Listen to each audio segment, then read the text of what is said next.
Chers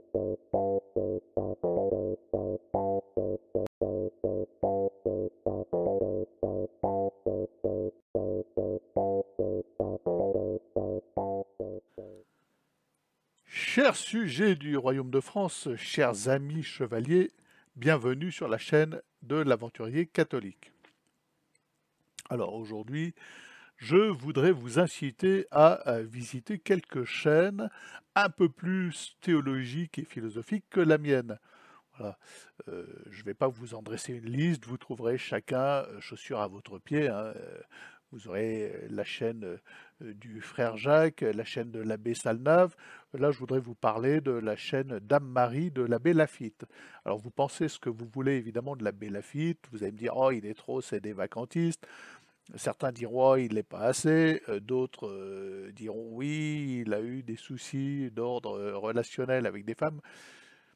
Voilà, rien n'est caché en ce qui le concerne. Il s'en est repenti. Il est parfaitement clair et honnête vis-à-vis de ces choses-là. Et moi, je ne serai pas certainement le premier à lui jeter la pierre. Voilà, je ne m'y aventurerai pas. Bon, j'ai déjà pu donner le lien de sa chaîne dans mes vidéos, hein, vous le trouverez dans la description. Voilà, ce qui est bon avec l'abbé Laffitte, c'est qu'il démonte le modernisme point à point avec une vraie ardeur et avec des encycliques de pape en preuve à la clé. Il ne vient pas les mains vides, il apporte de la documentation et il est assez clair et assez simple à écouter pour le commun des mortels. Moi, pour ma part, il m'éclaircit les dernières idées qui demeuraient confuses. Il faut savoir, et comme beaucoup d'entre vous, je viens du Novus Ordo. Je ne suis pas né avec une cuillère de catholique traditionnelle dans la bouche. J'ai été bercé, éduqué, j'ai grandi dans le pur Novus Ordo. Voilà. Et j'ai même poursuivi plus tard dans ma vie de jeune adulte dans le renouveau charismatique, si tant est que la communauté Saint-Jean appartienne au renouveau charismatique. Bon, ça reste à définir. Mais j'ai trempé là-dedans des années durant, 5 ans. Alors bon, je ne crache pas sur cette expérience, hein, je ne la regrette pas parce qu'il y avait une vraie richesse. J'y ai appris beaucoup de choses, j'y ai ouvert mon esprit à la philosophie, à Aristote, j'y ai ouvert mon esprit à saint Thomas d'Aquin, j'y ai ouvert mon esprit à une mystique, à un nécessaire respect et amour du Saint-Sacrement.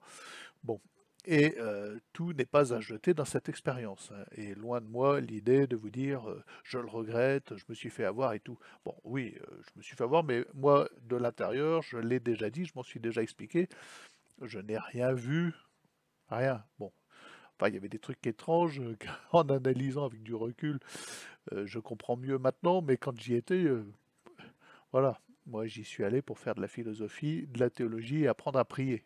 Et le fait est qu'on apprenait ces choses-là, même si c'était du Novus Ordo. Bon, quoi qu'il en soit, la chaîne Dame Marie donne un sens à la version naturelle que j'ai toujours ressentie pour les grandes hérésies de Vatican II. Euh, L'abbé Laffitte m'explique très clairement pourquoi je n'ai jamais pu voir, par exemple, l'œcuménisme en pâture. Jamais je n'ai pu souffrir l'œcuménisme. Et quand j'étais dans le Novus Ordo, j'en culpabilisais, quoique la communauté Saint-Jean ne soit pas très portée sur l'œcuménisme, ce qui était une bonne chose. Et c'est d'ailleurs pour cela que j'y étais allé moi-même, hein. Une des raisons. Je ne serais jamais allé à Thésée, par exemple. Ça, je trouve ça insupportable. Bien, et donc avant de réfléchir à ces questions-là à l'aide d'abbés qui ont les esprits clairs, comme l'abbé Laffitte, je culpabilisais de ne pas pouvoir voir l'œcuménisme en pâture. Je vous donne cet exemple, hein. Voilà. Alors, j'ai beau avoir fait quelques petites études de philosophie, avoir un petit peu ouvert la somme théologique, je ne me présente pas, moi, du tout en théologien. Et je n'ai pas du tout la prétention de l'être. Cette chaîne-là où vous vous trouvez, c'est du bon sens maritime mêlé à de la foi du charbonnier, hein. Alors c'est sûr, il y a un peu de philosophie, un peu d'apologétique, mais c'est surtout du bon sens. C'est un bon sens qui manque dans la certitude mystique quand suivant le Christ, nous tous ne pouvons ni nous tromper, ni être trompés. Un bon sens qui manque dans la conviction d'une urgence à réveiller les croyants compte tenu de l'état d'apostasie du monde. Euh, un bon sens, une certitude absolue et définitive qu'il n'y a pas d'autre alternative. De point, soit le monde revient à Jésus, soit il périt. J'en suis convaincu humainement, avec mon bon sens maritime. Et c'est le sens de ma chaîne. Et c'est pour cela que euh, euh, des chaînes un peu plus théologiques qui lisent des encycliques de pape sont complémentaires. Alors bon, oui, évidemment, je n'inverse pas les choses. C'est moi qui suis peut-être ou certainement un complément à ces chaînes. Voilà, j'arrive pour confirmer qu'humainement, on n'a pas d'autre alternative. Et je le dis avec mes mots à moi, qui ne sont pas des mots de théologiens. Donc je vous encourage vraiment à vous former sur des chaînes comme celle de l'abbé Laffitte, la chaîne Dame Marie. Alors encore une fois, hein, je ne dresse pas une liste exhaustive de ces chaînes.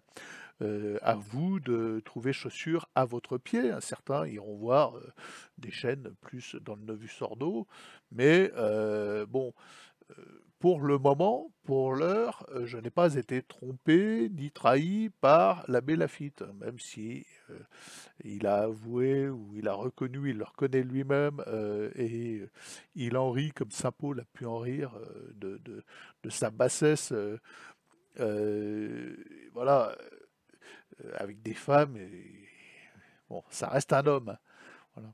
Mais au moins, ce qu'il dit est clair. Voilà. Je ne le prends pas, je ne le juge pas en tant qu'homme, et ça, je m'en garderai bien encore une fois.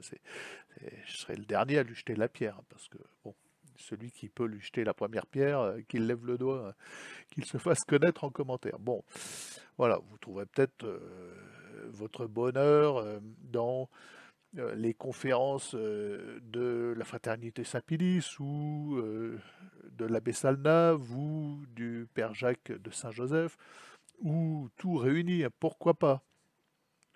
Voilà, mais si vous écoutez des gens comme moi, ou comme de Nisto aussi par exemple, eh bien, vous devez avoir en complément une vraie formation. Alors, évidemment, ça ne vous épargne pas d'ouvrir la Bible et de lire la Bible vous-même, d'ouvrir le catéchisme du Concile de Trente et son résumé, le catéchisme de Saint-Pédis. Moi, j'ai les deux bouquins ici. Et accessoirement, la somme théologique, de vous pencher sur saint Thomas si vous avez le temps, parce que c'est, voilà, c'est énorme. Bon. Et de vous intéresser, par exemple, à la métaphysique d'Aristote. Ça ne vous empêche pas de vous former vous-même. Bon, mais comme on vit dans un monde connecté et que des gens font le travail pour nous ou nous accompagnent dans ce travail, on aurait tort de se priver d'aller sur ces chaînes YouTube ou ces chaînes, voilà, Dame Marie est un bon exemple. Bon, euh, il y a pas mal d'abbés qui font des vidéos en ce moment, euh, entre l'abbé Rioux, qui est moins théologique, hein, il est plus dans la défense de la foi, où il apporte une argumentation contre tel ou tel. Là, dernièrement, contre notre philosophe Onfray, c'est très pertinent. Donc voilà, tout ça c'est complémentaire, ça témoigne de cette urgence qu'il y a à choisir la bannière du Sacré-Cœur, hein, le cœur sacré de Marie et de Jésus, et à aller combattre pour cette cause qui est la seule possible aujourd'hui. Chers amis, donc vous avez des liens dans la description. Allez-y, si vous ne connaissez pas, je vous incite à y aller. Euh, si celle-là, cette chaîne vous plaît pas, bah, trouvez-vous une autre chaîne. Abonnez-vous à la mienne, voilà, parce que nous sommes une communauté de combattants et de guerriers. Il va bien falloir qu'on monte en première ligne. Et nous avons des chefs en la personne de ces abbés qui sont intéressants. Voilà, moi, c'est mon avis. Venez me dire en commentaire ce que vous en pensez et si vous pouvez m'accompagner dans ma requête en commentaire, ça serait pas mal aussi. Venez inciter les gens qui arriveront sur ma vidéo à aller écouter l'abbé Laffitte sur sa chaîne Dame Marie. C'est vraiment les meilleurs arguments qu'on peut avoir contre Vatican II, contre le modernisme. Il en a un qui le répète, je terminerai par là, hein, qui le répète régulièrement quand il voit des modernistes purs et durs qui lui disent ah oui mais tout ceci les papes Saint Pie X, Pie XII machin c'est vieux c'est ancien voilà Vatican II voilà à les entendre l'Église commence à Vatican II et l'abbé Laffitte aime à leur rappeler qu'avant ce pseudo-concile, il y a eu 30 conciles œcuméniques et des centaines de papes qui ont dit l'opposé, l'inverse de ce qui a été raconté à Vatican II. Voilà. Et qu'on ne peut pas effacer l'histoire de l'Église sous prétexte que Vatican II. Bon, ça paraît logique, mais il est bon de rappeler ces choses-là. Chers amis, abonnez-vous, à demain peut-être.